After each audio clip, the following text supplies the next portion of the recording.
The live TV, सच सबसे आगे।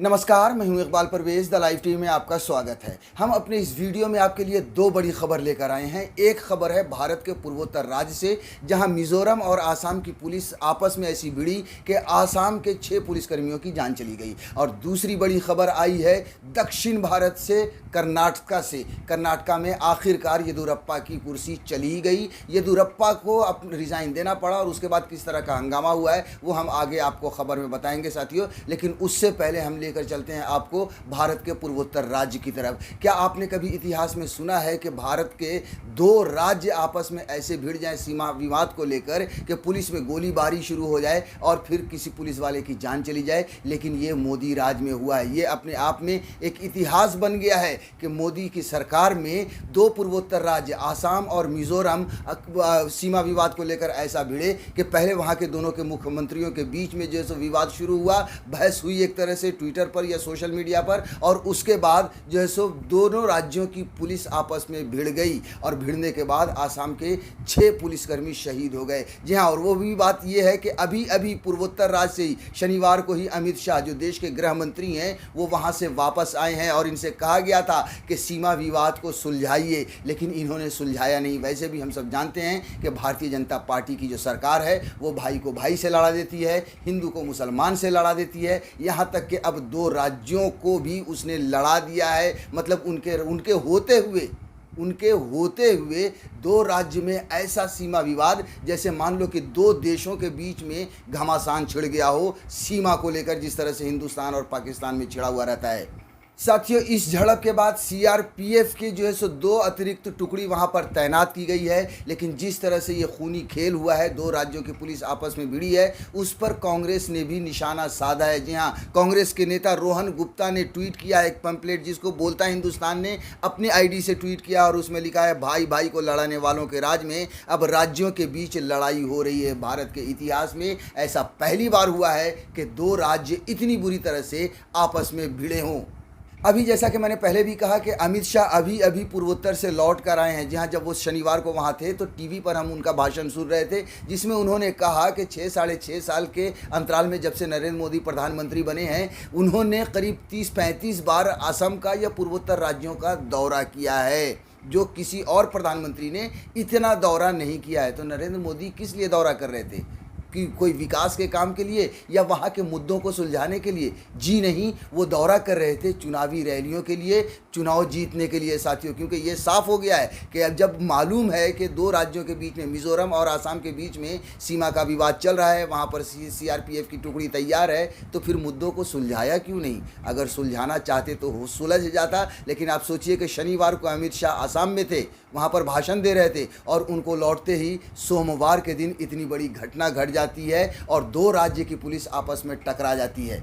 जिस वक्त से ये खबर आई है उस वक्त से बहुत ज़्यादा इस खबर पर चर्चा हो रही है और चर्चा होनी लाजमी भी है कि बीजेपी की राज में एक तरह से समझ लीजिए कि इतिहास बन गया कि 2 राज्य की पुलिस आपस में भिड़ जाती है। देखिए, ये खबर छपी है, असम मिजोरम बॉर्डर पर सीआरपीएफ तैनात, हिंसा में 6 जवानों की मौत के बाद तनाव। जी हाँ, वहाँ पर काफ़ी तनाव फैल गया है। और आपको बता दें कि असम की जो पुलिस ने या असम के लोगों ने जो आरोप लगाया है कि मिजोरम के उपद्रवियों ने हमला किया। अब आप देखिए इन शब्दों को गोदी मीडिया किस तरह से शब्दों का भी खेल खेलती है। उपद्रवी उसे करार दे रही है मिजोरम की पुलिस को, जबकि इस घटना के बाद इस मिजोरम के जो होम मिनिस्टर हैं उनका भी बयान आया है और उन्होंने कहा है कि सीआरपीएफ की टुकड़ी जहां पर बॉर्डर पर तैनात थी, उससे आगे बढ़कर असम की पुलिस ने हमला किया, निहत्थे लोगों पर हमला किया, जिसके बाद मिजोरम की पुलिस ने जवाबी कार्रवाई की। ये है पूरा मामला। हम थोड़ा सा आपको विस्तार से ये खबर बता देते हैं कि क्या है।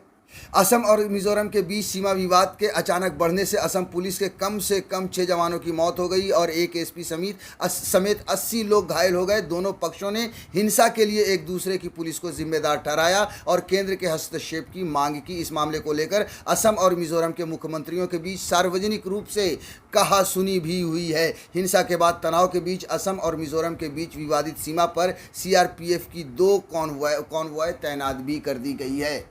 आगे लिखा है कि गृह मंत्री ने मुख्यमंत्रियों से कहा है कि सीमा विवाद को आपसी सहमति से हल करें। दोनों मुख्यमंत्रियों ने गृह मंत्री को आश्वासन दिया है कि शांति सुनिश्चित करने और सीमा मुद्दे को सौहार्दपूर्ण ढंग से हल करने के लिए आवश्यक कदम उठाए जाएंगे। सूत्रों ने कहा है कि दोनों राज्यों के पुलिस बलों के विवादित स्थल से लौटने की उम्मीद है। हालांकि संघर्ष के बाद विवादित असम मिजोरम सीमा पर तनावपूर्ण स्थिति बनी हुई है। दोनों राज्यों के मुख्यमंत्रियों के बीच सोमवार को ट्विटर पर वाक युद्ध भी छिड़ गया। अब हम आपको थोड़ा सा वो विवाद के बारे में बता देते हैं जो बॉर्डर का विवाद है। देखिए, बता दें, असम के बराक घाटी के ज़िले कछार, करीमगंज और हैलाकांडी मिजोरम के 3 जिलों आइजोल, कोलासिब और मामित के साथ 164 किलोमीटर लंबी सीमा साझा करते हैं। एक क्षेत्रीय विवाद के बाद इस साल अगस्त 2020 और फरवरी में अंतर्राज्यीय सीमा पर झड़पें हुई। असम के मुख्यमंत्री ने ट्विटर पर घोषणा की कि कछार जिले में अंतर्राज्यीय सीमा पर मिजोरम की ओर से उपद्रवियों द्वारा की गई गोलीबारी में असम पुलिस के 6 जवान मारे गए। देखिए, ये जो मिजोरम के जो पुलिस हैं, उनको उपद्रवी का तमगा दिया जा रहा है, मतलब उनको उपद्रवी कहा जा रहा है। उसके बाद मिजोरम के जो होम मिनिस्टर हैं, उनका भी आपको बयान पढ़ के सुना देते हैं। हालांकि मिजोरम के गृह मंत्री लाल चमलियाना ने एक बयान में कहा कि असम के 200 से अधिक पुलिसकर्मियों ने सीआरपीएफ की चौकी पार कर आगजनी, हमले और निहत्थे लोगों पर गोलीबारी की, जिसके बाद मिजोरम पुलिस ने जवाबी कार्रवाई की। मिजोरम के गृह मंत्री लाल चमलियाना ने अपने बयान में कहा कि शाह के हस्तक्षेप के बाद असम पुलिस उस जगह से हट गई है और ड्यूटी पोस्ट सीआरपीएफ कर्मियों को वापस सौंप दी गई है। तो ये है साथियों पूरा मामला। आप देख लीजिए कि ऐसा लग रहा है कि ये देश का बॉर्डर नहीं है, बल्कि ये किसी राज्य का बॉर्डर नहीं है, बल्कि 2 देशों का बॉर्डर है, जहां पर 2 देश आपस में लड़ रहे हैं। अब आपको लेकर चलते हैं दूसरी बड़ी खबर की ओर, यानी कि दक्षिण भारत। जी हाँ, दक्षिण भारत के राज्य कर्नाटका में येदियुरप्पा की कुर्सी आखिरकार चली ही गई। पिछले कुछ समय से ये कयास लगाए जा रहे थे कि येदियुरप्पा की कुर्सी चली जाएगी, क्योंकि वहाँ पर जो भारतीय जनता पार्टी के जो और नेता हैं उनमें काफ़ी असंतोष हैं। वो काफ़ी जो है सो नाखुश हैं येदियुरप्पा के नेतृत्व से या येदियुरप्पा के काम से। लेकिन वो पिछले दिनों येदियुरप्पा दिल्ली भी आए थे। नरेंद्र मोदी, अमित शाह, जेपी नड्डा, राजनाथ सिंह, इन सबों से उन्होंने मुलाकात भी की थी। और जब वो आए थे तभी ये कयास लगाया जा रहा था कि अब तो कुर्सी चली गई। लेकिन मुलाकात के बाद उन्होंने बयान दिया और ये कहा कि वो रिज़ाइन नहीं करने जा रहे हैं। लेकिन आखिरकार सोमवार को ये खबर आ ही गई कि येदियुरप्पा की कुर्सी चली गई और उन्होंने रिज़ाइन कर दिया। उनके रिज़ाइन करने के बाद साथियों वहाँ पर भी बहुत ज़्यादा हंगामा हुआ है और येदियुरप्पा के जो समर्थक हैं वो हंगामा करने के लिए सड़क पर उतर गए। उन्होंने दुकानें, मार्केट, सारी चीज़ें बंद करा दी हैं। आपको बता देते हैं ये खबर भी थोड़ा सा विस्तार से देखिए। हेडलाइन छपी है कि येदियुरप्पा के इस्तीफे के बाद कर्नाटक में हंगामा, विरोध में समर्थकों ने बंद कराए बाजार। बीएस येदियुरप्पा के कर्नाटक के मुख्यमंत्री पद से इस्तीफा देने के तुरंत बाद शिवमोगा जिले में उनके गृहनगर शिकारीपुरा में उनके समर्थकों ने सोमवार को सभी दुकानें और व्यावसायिक प्रतिष्ठानों को बंद करा दिया। समाचार एजेंसी ANI की रिपोर्ट के अनुसार येदियुरप्पा के इस्तीफे से निराश उनके समर्थकों ने शिकारीपुरा में सभी दुकानें बंद कर दी। द लाइव टीवी, सच सबसे आगे।